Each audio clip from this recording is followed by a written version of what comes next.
چاو دما خوش سلاو رز و حرمت و تماشاوان نیجا دوست عزیز و گرام بوها وکن زانن زانات تیوی جهلا یوتیوب هفته که هاتبو آستن کرن یا جه هاتبو سکناندن لی ما kanal Zanat TV Yemin vekir liser YouTube u eme iro liser kanal Zanat TV yed eme weşane bikin.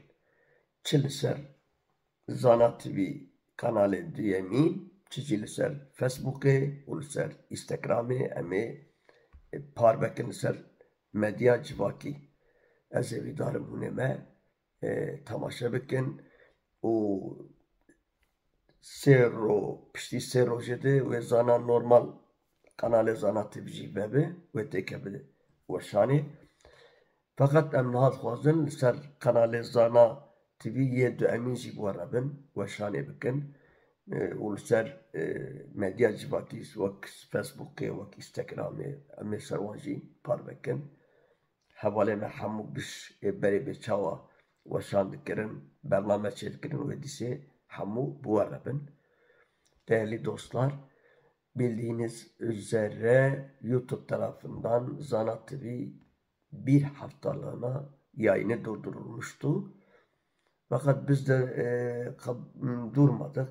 İkinci bir Zana TV kanalını açtık. İkinci Zana TV kanalı bugün yayın yapacağız.